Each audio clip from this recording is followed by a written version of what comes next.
Hey, what is going on, everyone? It's me, Mr. Mario, and welcome to the last stretch of videos here on the Mr. Mario 2011 channel. For anyone who does not know, this is a tradition I've kind of had for a bit here on the channel, where my last two videos of the year are every single game that I've beat this year, where I will go through and I'll cover all the games that I've finished this year.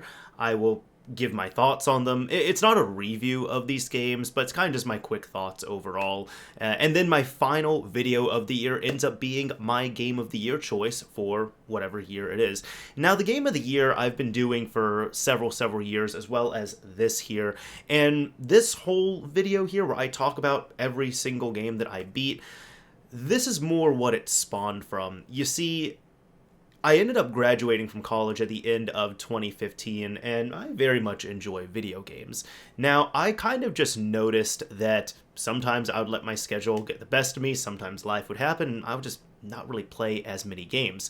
But I've always enjoyed playing games, well, for the most part, and I've always been able to enjoy finishing them as well too. I also had a really bad habit of game hopping, so I'd play a bit of a game, play a bit of a game, play a bit of a game, play a bit of a game. But at one point, I just kind of started playing a bunch of games. This is early 2016, and I kind of noticed a pattern that I was able to finish at least one game every month. And then on top of that as well too, this actually, I don't listen to this anymore, and nothing against it, I just don't really listen to it. But I used to listen to the Weapon Wheel podcast, and they did a thing where at the end of the year, the members would compete and see how many games that they ended up beating throughout the year, and they would just kind of compete to see, how many games each person beat, and who won was how many, the person who beat the most games in a year. And there was always kind of squabbling about that as well, too, of well, this is a 30-minute game versus I only beat 8 games this year, but each of them took me 60, 70 hours, so there was always something like that going on. But I liked that idea as well too, and I kind of said, I still want to do this challenge to myself where I beat at least one game a month. And I will say, sometimes when life gets pretty hectic, it is harder than you would think to finish one game in a month. Some people might be thinking, oh, it's super easy to do that. There's some people who do a game a week, which props to that. But there were times, especially this year with how just hectic things got offline for me at times, it was really a struggle to be able to find some time to actually play a game to completion. But successfully, I've still been able to do this, so I think I've been doing this since 2016, so this is now the 5th year I'm going to be doing this here. And this is more just kind of a personal video, where like I said, I will just go through, and this is the stack of games that I end up, at least a physical stack of games that I end up finishing right here. And you can probably see some of the titles on this, but we're kind of just going to be going through this. Now, like I said, this is more the challenge that I do, the beat a game a month challenge. The next video is going to be the last one for this year, and I will be talking about my personal game of the year choice. So I'm not going to be revealing that here, but I will be talking about the game of the year that I've chosen will be in this video. I will say that, but I'm not going to reveal which one it is. Maybe some people can figure it out, though. We'll see. So anyways, let's just go ahead and get started with this stack, right? Even like I said, since this is a more casual video, not going to be as much editing on here, and I'm going to be looking off on the side because right behind me, I do have a list of games that I finished every month. So first of all, for the month of January, I end up finishing Captain Toad Treasure Tracker.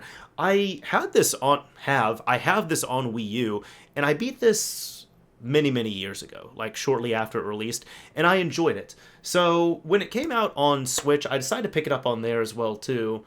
And this is even interesting. I just noticed this here where it says it has new courses based on Super Mario Odyssey. That's pretty awesome. I still haven't finished Odyssey. Should probably get to that at one point. But either way, decided to play through this here. Very much enjoyed it. It surprised me how much I enjoyed this game. Not only now, but even, when it first came out. I was like, oh, this looks okay. But no, I really enjoyed this. Now, next up, in February, I end up playing, it seemed like kind of two polar opposites in a way. So this is not the exact game that I end up finishing. This is kind of a placeholder, and I'm going to have to do that with maybe 1 or 2 games in this list here.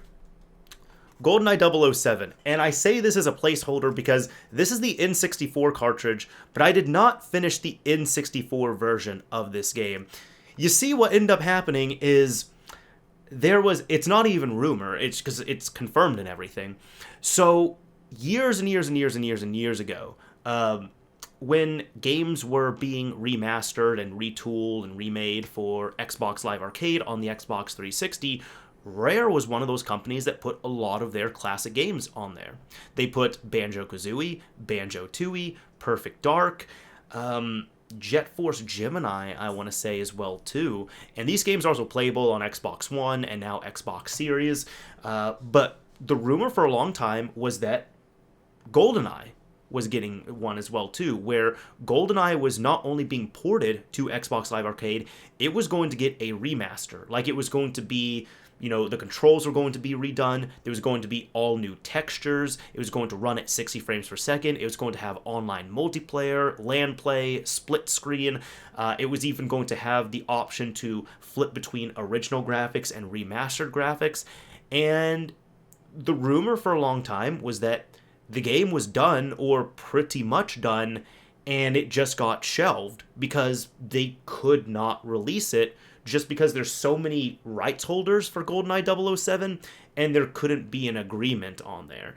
And I'm not pointing fingers at who was doing what and where, but some versions of the story say that it was Activision that wouldn't allow it. Some versions of the story say that it was Nintendo that wasn't allowing it, because or even MGM wasn't allowing it, because this is a licensed game. It's GoldenEye 007, but it's a Nintendo exclusive, so it's on Nintendo 64 and has been locked to Nintendo 64 officially. We have not been able to officially purchase this anywhere else, but then Rare are the developers who made the game, and they were like a second-party Nintendo company, but then Rare ended up being sold to Microsoft, so it's like there's all that. So Microsoft owns part of the rights maybe, but it's Rare, and then Activision is in there as well too, but then MGM and then Nintendo. So it's one of the most complicated licensed games out there. But the rumors end up being true, not so much with, the licensing and everything, that's still relevant, but more that this game was pretty much made to completion and does exist. And it was completely proven, like, not only with screenshots, not only with several leaks, not only with videos that have come out over the years of, gorgeous gameplay from it, but then full uploads of this entire game being played were going up on YouTube, and shortly after, the game itself ended up leaking online. Now, it can be playable on a modified Xbox 360, or it can be emulated as well too, but I'm going to tell you all, man, this game, not this one here, but the Xbox Live Arcade remaster, it messed up my sleep schedule. It messed it up. I was already kind of having a bit of a rough sleep schedule, right? Then what ended up happening was I saw news that this ended up leaking, the Xbox Live Arcade version. Now, I remember that night, I had like 2 cups of sleepy time tea because I was trying to get to bed, and I was kind of like this. I was pretty relaxed. And I think I was just like scrolling on Twitter or something, and I saw it, and I jolted awake. I ran here into my office, fired up my computer, was able to pull it, was able to then transfer it to modified 360, and it was real. And it was beautiful. And I played a lot of it. I played this game multiple times over, and I didn't realize how much I liked the game, or even how important it was to me, like out of my, I guess, childhood games that I very much enjoyed. I did not fully realize and appreciate it until I was playing the remaster, because I've gone back and I've played this a few times. It has not aged super well. The controls are not great on here on the N64, but oh my god, the 360 version was great. And even so, I think maybe the only issues I came up with were like, it's unfinished, so there are some glitches, there's going to be some visual issues, but even so, the game was dark, like visually dark, like a little bit too dark, so I actually had to turn up the brightness on my TV to the maximum in order to play this game at times. There was one of the maps, the one that's really, really dark in the Soviet graveyard. The first time around, I actually had to pull up a map like on my phone and see exactly where I had to go, because it was like close to black. what I was seeing all there. And those are just, I can't really fault it itself because the game was unfinished. So obviously if this game was finished, I know those issues would not have been there. But it was absolutely amazing, and I had played through it multiple times. February was a hectic month for me as well, too, so there was other stuff going on, but that was just, like, the best kind of surprise possible. Gonna grab some water here, but this was awesome. And honestly, talking about it just makes me want to go back and play it again, so maybe I'll do that again. Now, the next game I end up finishing, which took me a few months of kind of playing it here and there, ended up being 13 Sentinels Aegis Rim. Now, this absolutely shocked me. And this here is my perfect example, my own personal perfect example of, I just realized my art book is not in this, because I was like, this thing is loose. Damn it, I need to find the art book. Okay. Anyways, this is a perfect example of a game where I'm one of those people, I don't necessarily check out reviews for myself. Just because I've realized there's been games that people have said are awful and I find great. There's been games that people say are the best thing ever made and I'm just like, this is not good. What's up with this? And I just have to play a game for myself to try it out. So that's actually what happened here. With 13 Sentinels, I saw many people raving about this game online. And I was like, oh, okay, cool. Like, all right, happy for you. Then a few friends of mine were telling me about this game.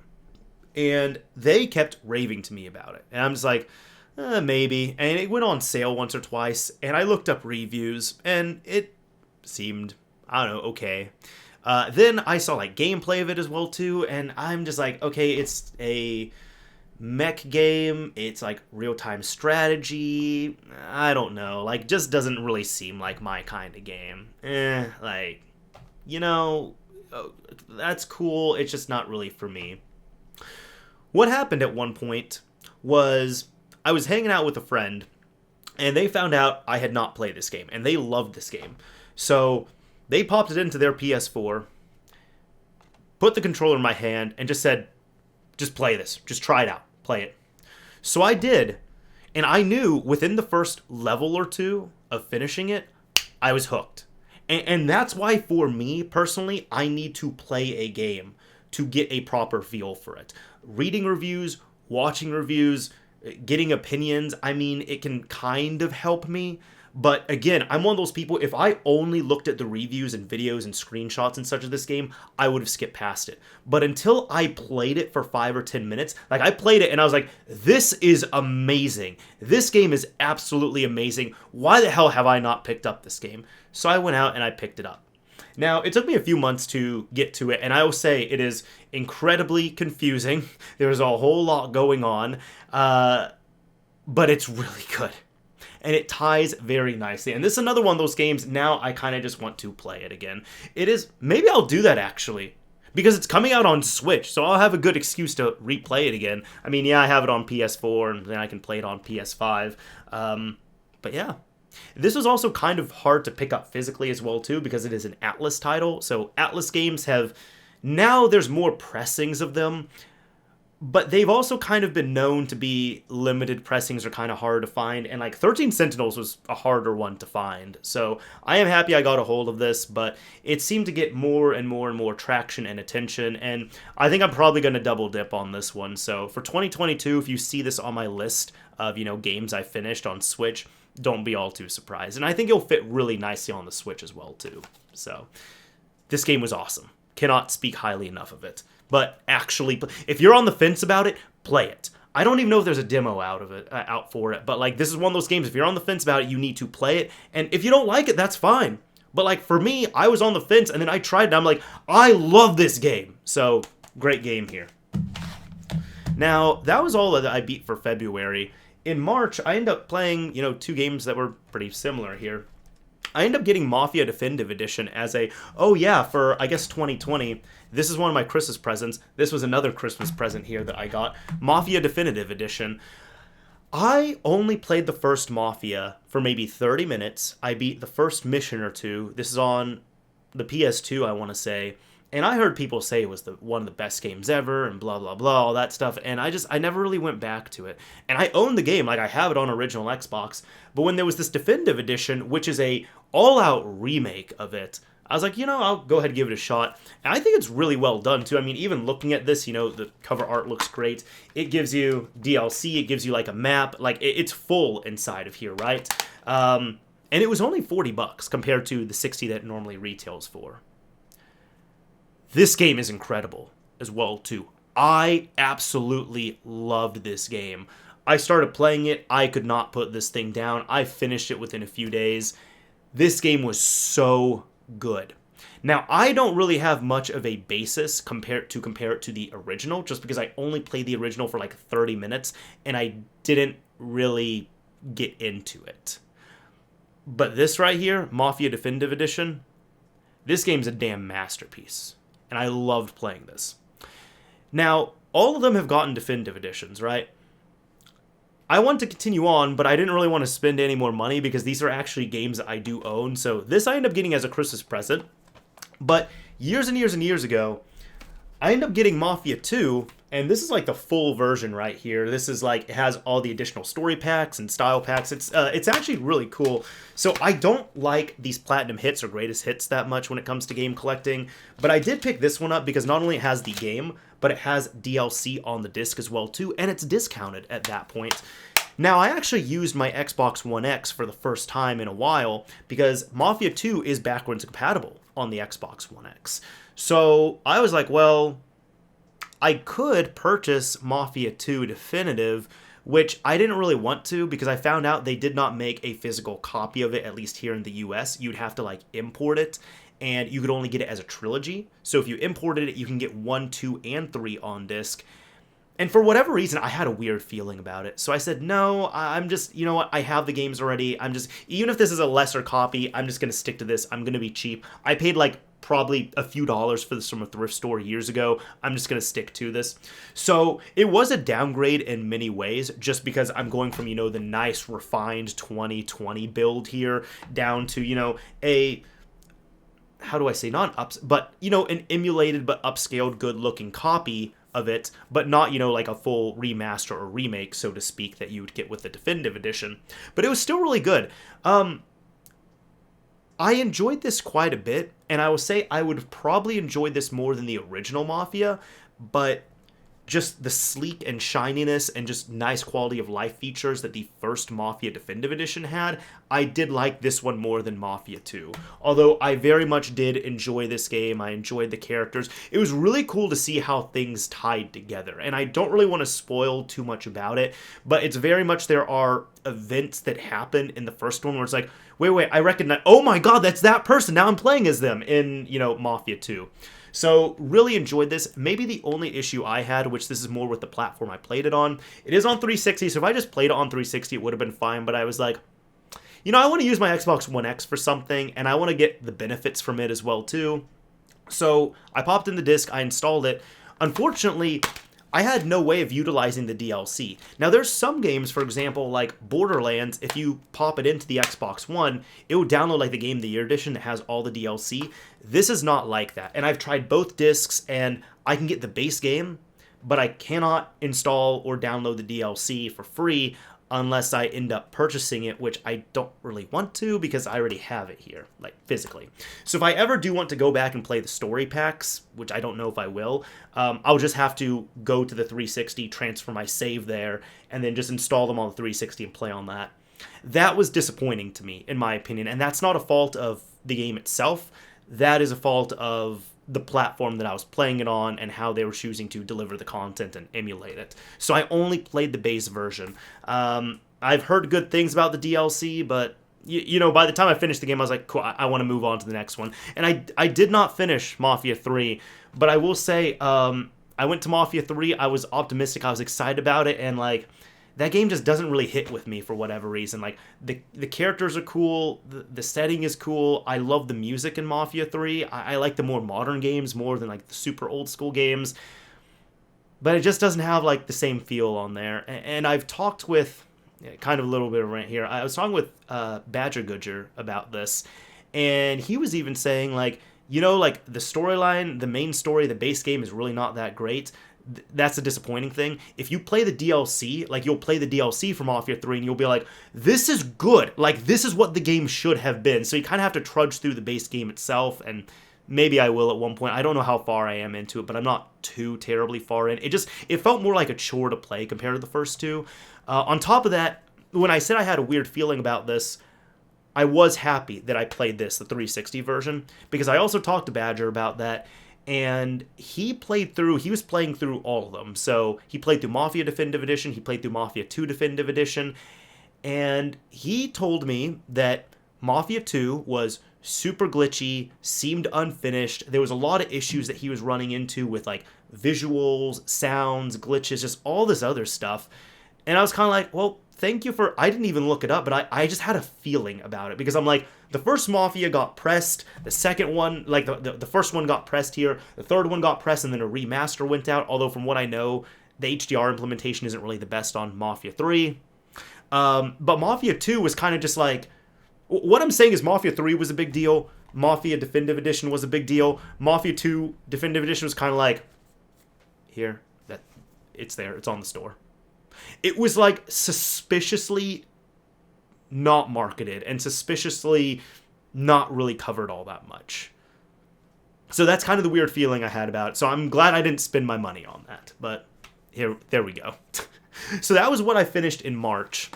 Now in April, I only finished one game there, and it ended up being Murder by Numbers, which yet again was another game that I was absolutely shocked by. One of my good friends, he was also raving to me about this game, telling me how good it was, and I was looking into it, and I was like, I don't know, like, I mean, it looks cool, but maybe not.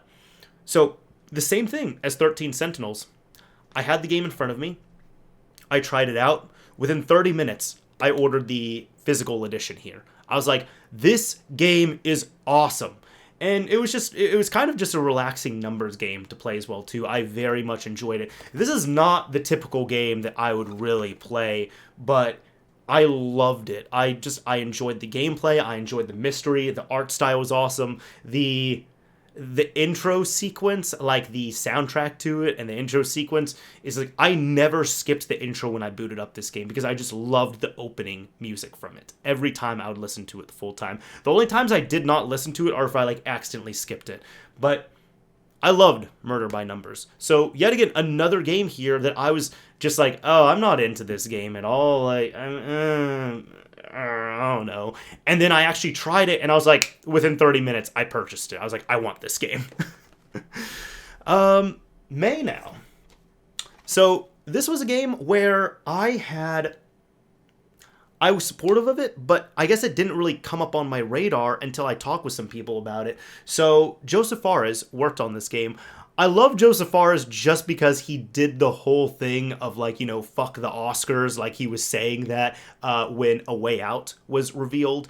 And just because of that, I wanted to support A Way Out. So I finished A Way Out multiple times. I also have his other game, Brothers, which I've never finished. And that one's kind of weird. He does these co-op games, but Brothers is not true co-op. It's co-op with yourself. Like, you use, how do I say, you use one controller and it's single player, but the left side of the controller is for one character and the right side of the controller is for another character, but you're supposed to control both characters. It's interesting. I'm not bagging on it, but it's an interesting design. It's a single player co-op game, I suppose. A Way Out is one of those forced co-op games, and it's even great because much like A Way Out, It Takes Two is the same thing, where you have to play co-op, you can play split screen together, or you can even play online, and the cool thing is only one person has to purchase this. So I kind of forgot this came out, and I kind of skipped past it, and some people were saying, oh, this is really good, this is really good. Then I went to visit a friend, and they're just like, dude, have you played It Takes Two? And I said, no. He's like, yo, one of my friends picked it up. Like, I mean, it's kind of short, but we just blazed through it in like a day or two. It's so good. It's like the best game I've played this year. And then I remembered, I'm like, oh, that's the game. That's the game that Joseph Fares is working on. So when I heard this like glowing review of it, funny enough, I'm just, I'm saying here that reviews don't do much to me. But then I heard my friend talking about it. It jogged that memory. And I had talked with one of my friends who we had played A Way Out together. And I asked her, like, hey, you liked A Way Out. This game, It Takes Two, just came out. Do you want to play it? I know you probably don't want to pay for anything right now, but if you say yes, it's the same thing. I can go out, I can buy the game, does not matter, and then you can bum off my copy. Because you just need to download the demo of it, and then you can play on mine. The only difference for that, if anybody's wondering, if you play with someone online and you did not purchase it, you just can't unlock trophies or achievements. That's the only difference. Either way, she agreed to it. I went out, I purchased this game, and then we end up playing it. Funny enough as well, too, she was a friend at the time. That's actually my girlfriend now. So she eventually became my girlfriend. But yeah, this was a very fun game that we got to play. Had a ton of fun playing this. Was laughing a ton playing this as well, too. And some of the coolest game design I've ever seen in a release. So, It Takes Two, fantastic. Now, this is the hardest game that I've ever finished. And it took a while, but I am damn proud that I finished this game. And what is it? It is Ring Fit Adventure. Now, this game is, some people might be like, what, it's an exercise game? It is a game, and there's a storyline. I didn't really pay attention to the storyline, but there is a storyline, and you can complete it to completion. You can see credits roll. There's a whole, New Game Plus, which I'm actually doing right now. It's taken a while, but funny enough, this is the game that I think I might have clocked the most hours into this game on my Switch, because at the start of pandemic and everything, I ended up pausing my gym membership, and then I canceled it, and then I had Ring Fit on hand, so I started playing it, and I've gotten to the habit of what I try to do is I try and play about 20 or 30 minutes of it every workday. And it helps. I don't have a gym membership. I don't go to the gym anymore because I walk my dog, or I go out walking just by myself, or I'll play Ring Fit Adventure. I'll do kind of a combination of all that stuff. This game, if it is not kicking your butt, that means that you don't have it on a high enough difficulty. This game is an ass kicker. I'm not lying about that. It is a great game, but you will curse it at the same time, and that is why I say it's the hardest game I've ever finished, because there is a physical aspect to it. I have sweat over this game. I have sworn at this game. I have been in pain over this game. But can I recommend it as a game and as a method of working out? Absolutely. Especially for if you get this and you get the Ring-Con, which that's how you have to get it physically, it's $80. And if you stick to it, it's absolutely worth the money. I will say, if you only play it once or twice, it's absolutely not worth the money. But if you stick to it, like I have for, now at this point, it's going on almost 2 years of me playing it, it has paid for itself over and over for that $80 that I paid for it. So I finally finished Ring Fit Adventure. Hardest game I've ever played. So I don't have this is a digital only game, so I don't have anything physical for it. But in June, the only game I ended up finishing was Paratopic. Now, I've played through this game before on Switch, and I decided to play through it again. And it is a really interesting, creepy, mysterious game where it has these PS1 style super pixelated graphics, and you don't really know what's going on. There's multiple endings for it. There's multiple pathways you can take. So if you just beat the game one time, you don't get the full story on there. It's expected you do multiple things, do multiple playthroughs. But I decided to play through it again, and still very much enjoyed it when I played through it. It's a really quick title, so of course getting all those endings and stuff, it's really not all too bad. I haven't done 100% completion on there. I actually should. Maybe for 2022 I'll pull up a guide and just do that. But it's cool. I like the PS1 aesthetic that several indie games have kind of adopted, so I know Paratopic has done that. Back in 1995 has done that. Vaccine, that's another one. That one was okay, but that one did it. It's an ugly aesthetic, but damn do I love it. So that's the only game I finished in June. In July, I went back to play one of my favorite visual novels, which is from the Spirit Hunter series, and it is NG.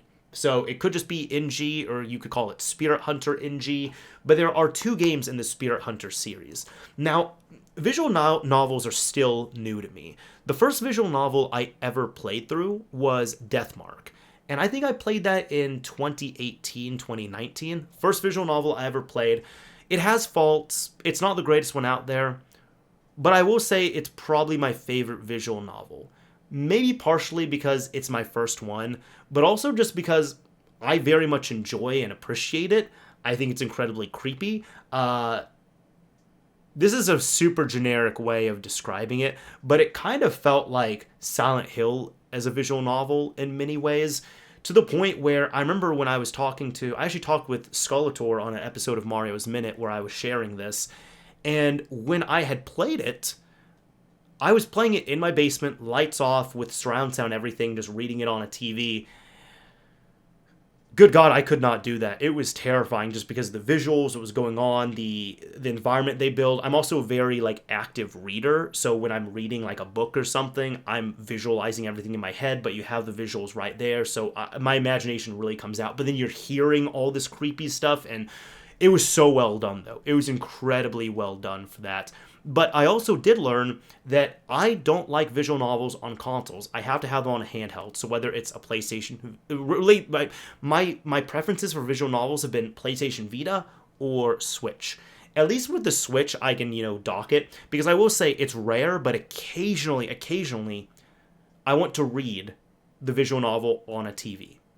But 95% of the time, I want to have it in front of me, in my hands, like a book.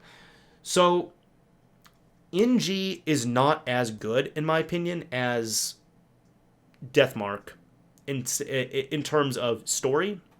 However, where it does succeed are the gameplay is much better.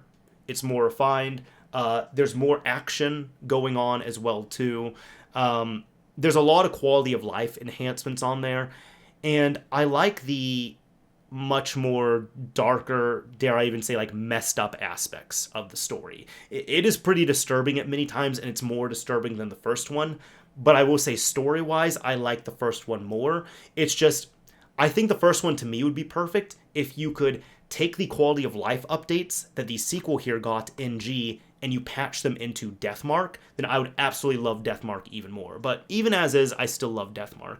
But I wanted to go back and play this, and I was like, well, I remember the Deathmark story pretty well. I don't want to trudge through it again, so I'll just jump straight to NG, and I loved it. I know there is supposed to be Volume 3 of this coming out at one point. I don't know when. I really haven't tracked it, but I am waiting for that to come out as well, too, because I love the Spear Hunter series, man. I love this. So, I end up finishing that in July. In August, I end up finishing one of my all-time favorite games here, and this is a game where you kind of put it in front of me and I'll just accidentally finish it. Untitled Goose Game. I love this game, and when did it come out? It came out 2020. This was my game of the year for 2020 because it made me laugh.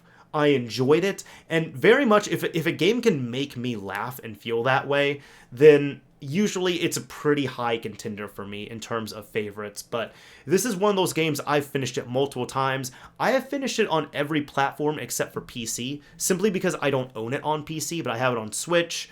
I have it through Game Pass on Xbox. I have it on PS4, of course, and I have multiple copies of this game. I've even bought multiple copies of it. I've given them to people as well, too. I have, the lovely edition. I have the standard edition. I have, another variant of the standard edition. So, I'm a bit of an Untitled Goose Game stan. I think the only thing I would adjust on Untitled Goose Game is there was a patch that rolled out, one of the latest patches at co-op mode, which is great, but it's only local, which is disappointing for me. I would love to have multiplayer co-op on this. I don't know if they would ever, online co-op. I don't know if they would ever patch it in here, but I would love it if they had that. So, end up finishing that there. Now, this is another game I don't have a physical copy of, but in September, Deltarune Chapter 2 ended up dropping, and I still have yet to play it. Because I said, well, I really like Deltarune, but I don't remember the first one very well. So I'm going to go back and I'm going to replay Deltarune Chapter 1, which I went back, I replayed it, I enjoyed it even more than I remembered. But then I moved on to other titles, I got busy, so I never got to revisit I never got to visit Deltarune Chapter 2 for the first time. So that's going to be a 2022 game that I need to finish. But Deltarune Chapter 1, I went back to replay that. I still loved it. It's very much enjoyable. I will say from my experience on it so far, I like Undertale more than... It's very similar to Deathmark for me. I like Undertale for so many reasons more than Deltarune, but I like the quality of life enhancements, the combat, and everything else with Deltarune more. And if you took the quality of life updates and enhancements and patched them onto Undertale, it would make Undertale that much better and even perfect for me. This is kind of a controversial thing as well, too, because I feel like when I mention Undertale, people will just roll their eyes into the back of their heads, and they're just like, oh, the fan base is so bad. And this is the thing for me, thank goodness I have completely separated them to the point where I don't really know about the Undertale fan base. I don't know how they are. I don't know what they do. I don't know how they act. I don't know how they portray themselves. I don't know anything about it. I enjoy Undertale and Deltarune because I enjoy the games. And I think when it comes to Undertale, I live much more peacefully due to that. So it's very much a situation of, it's not even separating the artist from the art, it's separating the art from the fan base. But in this case, I don't even know about the fan base. So I'm just like, yeah, I really like Undertale. I really like Deltarune. I don't know what is so bad about the fans, but I like the two games. That's all I know. Now, this game here, I ended up kind of just, I've wanted to play it for a while. And that was it for September. In October, this game I wanted to play for a while. And I picked it up, and I've played a little bit of it so far. And then I kind of decided to randomly play through it at one point. I was actually on a plane back home. And I had the cartridge on me. I decided to pop it in, and I finished it within one sitting. And it truly impressed me. It is Panzer Dragoon on Switch. Now, this is the first Panzer Dragoon game, and it's actually a remake. So a complete remake of the first Panzer Dragoon, and it is awesome. Now, you can finish this game pretty quickly. You can finish it maybe 2-3 hours, and then when you finish it, you actually end up unlocking like a cheat menu or a debug menu, so to speak. I guess a cheat menu would be more accurate to call it, and you can just, do invincibility, do all this other stuff. So it's really cool even playing through it from that regard, but oh my god. This game was so good. And with one of the later patches, it's unfortunately not on the Switch cartridge here, so you have to connect and download it. But on one of the later patches, it actually has a performance mode where it's not locked, but it can play up to 60 frames per second. So I was playing in performance mode because I'm one of those people, I prefer frame rate as opposed to graphics. And just playing it on the Switch, on the plane, with, hanging out at mostly 60 frames per second, it was so fun. So I very much enjoyed Panzer Dragoon, and this is something where I knew the game was going to be good, but I just decided to... That's why I like holding on to games as well, too, because sometimes I'll just be like, oh, let me just play this. Why not? And I loved this game. Good game. Definitely play this if you have any interest in it. Now, in November, I didn't play this exact one. This is like GoldenEye. I have a placeholder right here. But I end up playing through Grand Theft Auto 3, the trilogy... The definitive edition. The definitive edition, definitive edition of Grand Theft Auto 3, I played through it on Switch. For anyone who doesn't know, Grand Theft Auto 3 is my all-time favorite game. My favorite game ever made. My favorite game in the world. There's been a whole lot about the definitive edition of the 3D Grand Theft Auto trilogy. That'd be Grand Theft Auto 3, Grand Theft Auto Vice City, Grand Theft Auto San Andreas. There's been a whole lot that's been done, that's been said, that's been mishandled. Take-Two the lawyers are some real awful people for some of the stuff they've been doing with taking down mods, suing mod developers, suing for the RE3 project, even this game actually. Let me pull up. It Takes-Two. So Take-Two Interactive is the parent company who, owns Grand Theft Auto. Rockstar Games develops it, but Take-Two Interactive is the parent company, and they are filing, a trademark infringement suit against Hazelight because they're saying that the title It Takes-Two infringes on their name because their name is Take-Two Interactive. Anyways, even though I knew that the trilogy, the Definitive Edition trilogy, was not going to be great, I still decided to purchase it and pick it up and try it because I said, you know what? One, I'm going to be done with my money on here. Two, I want to actually experience it for myself so I can accurately talk about it. And I did talk about it. I have a video where I show gameplay of myself playing it, and I'm bringing up discussion points, and I was pretty much saying, do not mod this game. Do not fix this game. Like, clearly, with the way this game was delivered to us, with the way the games have been handled, with the way the community, the modding community has been treated, we're clearly not welcome to mod this game. And if the company believes that publishing a incredibly broken, dumbed down, not great version of this game is what they want to show everyone, then keep it that way. That's fine. Don't mod the game. That's what I was asking people, essentially. And I'll have probably in a card or something, I'll have it linked. Because I was happy with that video. I enjoyed making it. But either way, I wanted to give Grand Theft Auto 3 on there a fair shot. I played through it on Switch. It's buggy. There's issues. It goes from being great to not great very quickly. There are some quality of life updates on there, like the checkpoint system is real nice, the autosave system is nice, but even then, those are things that were from the mobile port of Grand Theft Auto 3, which wasn't really good to begin with, and then they're using the mobile port of it to then port to the PlayStation, the Xbox, the Switch, the PC, which just, there's so much wrong with that logic right there. So the game worked. The game did crash on me a few times. That happened after I recorded the video. I jinxed myself. I said it hasn't crashed yet, and it crashed a few times. It's bad when I was playing it with my girlfriend, right? She was playing Animal Crossing on the side. I'm playing Grand Theft Auto 3. And I was excited to try it out, even though I knew it was not going to be great. And she just asked me, hey, so how are you liking it? And I had been playing it for 2 hours. And I'm just there, I'm like, I don't know how to answer that question. And I'd even kind of said in this video, I was like, I see her playing Animal Crossing with the new update, and she's seeing all this cool stuff and all these nice updates, and she's enjoying herself, and I'm like, I want that. Why can't I have that for my game? You can tell I'm very emotional about this because I love Grand Theft Auto 3, and you're going to be harsh on the things that you love and you appreciate and you enjoy, because it's if you care about something, you're going to push it to be that much better. So it's well, you're right here, but you need to be right here, you need to finish this off, so you're going to push it to finish off that one point right there.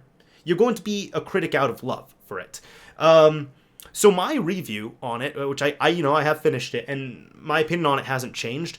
I did give a review score to that game, and I said my review of Grand Theft Auto 3 Definitive Edition on Switch is this game boots out of 10. That is my review score for it.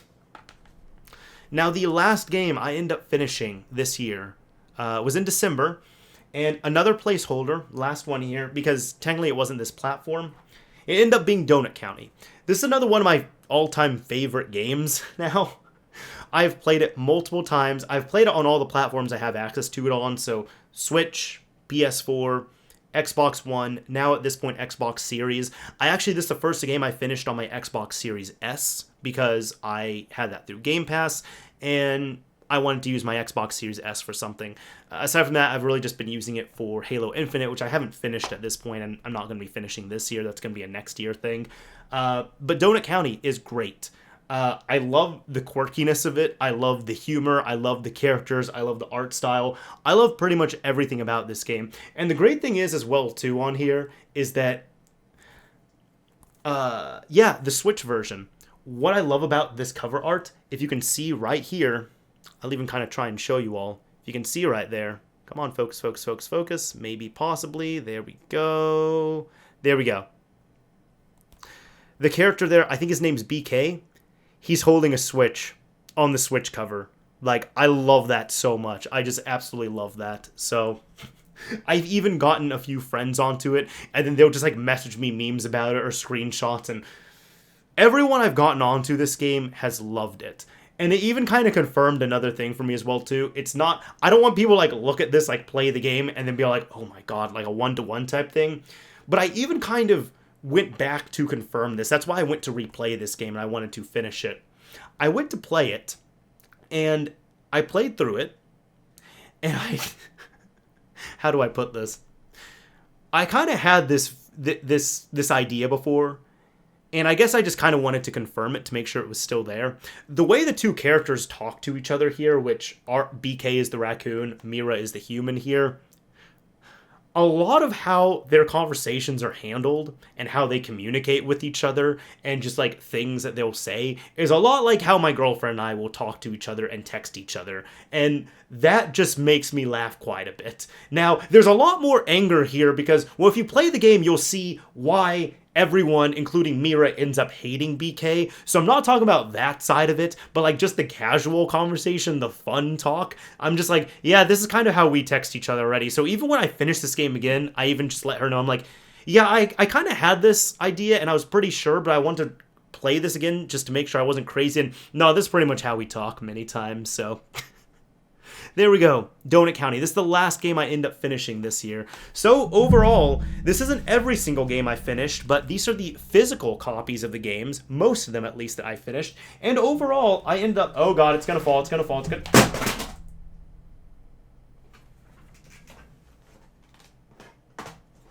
Still need to find the book for this. I don't know where the book is actually. Those are all the games that I finished for this year. So overall, with this challenge being successful, I need to finish at least 12 games a year because that would be one game that I'm finishing per month. And this, I was just above that. I only finished 15 games this year. A lot of them were admittedly shorter games as well too, just because my schedule kind of got pretty hectic and pretty busy offline here for many months this year. But sometimes that helps out as well too. Sometimes there's a really big epic game that I really want to play, and other times there's going to be shorter games that I want to play. So that's also why I don't really rag on games that are super long. I don't rag on games that are super short. I don't like to really poke at the length of a game. The only time I really do that is if I feel like parts of that game are not needed. For example, one of the examples I use is like Gears of War 3. I remember when that game came out, I played through it shortly after, and I said it's like, I think I even said it's like about like an 8-hour game, and honestly, 2 hours of that feels like filler. I feel like 6 hours was really good, solid, great, but 2 hours in that just felt like they padded out the game just because it is the last of the Gears trilogy and they had to extend it out that much. So that would be one of those times, like as an example, I would say, I feel like this game could have been shorter. I feel like it was 2 hours too long just for the sake of extending it out to keep players on there for a little bit more. Those 2 hours didn't really do much for me in terms of storyline, progression, gameplay, whatever it was. About 2 hours just really felt more like filler. And it was required. It wasn't, you know, optional stuff. It wasn't side quests. It was parts of the game that were required to play through. So that's kind of where I will bring that up. But either way, those are the games that I end up finishing for this year. So admittedly, I am hoping that next year I will be able to finish more games. We'll just have to see how this goes. But for now, this is still working for me, where I'm able to finish at least one game per month. I'm pretty happy about that. So I guess I'll turn it to you all. What games have you ended up finishing this year? How fast were you able to finish them? If you have a complete list, if you have some highlights you want to share, I'd really like to know. Like, those are probably my favorite aspects of making these videos this year and the Game of the Year video. I like to see people's responses. I like to see people's opinions. And it's funny because every year this happens without fail. I always look at my game count and I'm like, for example, this year I'm like, oh man, I only beat 15 games. And then there's other people who they'll be like, oh my god, you beat 15 games. I beat 2 this year. And then I'm just like, oh, I don't feel as bad. And it's not even like a competition because I'm not a competitive person, but I'll just look at it, I'm like, oh, I only beat 15 games. But it's like many people who they'll play like a really long game, or they're just really busy, or they'll only play 1 or 2 single player games, but then they spend most of their time playing multiplayer, whatever it is. So it varies from person to person. And then there's been at least one person I've seen who they beat a game every week, which, like, I can't do. Props to you. That's amazing. That is amazing, but I cannot do that. But that's about it for this video. I always have fun making these. They're always fun to talk about. They're just really casual, and yeah, it's great. So anyways, let me know in the comments, like, what games, either a complete list or highlights, or what your thoughts have been, on my games, whatever it is, your count. Just let me know what games you have finished this year, because I really would like to see that. Anyways, this is Mr. Mario signing off. Thank you all for watching, everyone. If you enjoyed this video, a like would absolutely be appreciated. If you didn't like it, a dislike is fine as well too.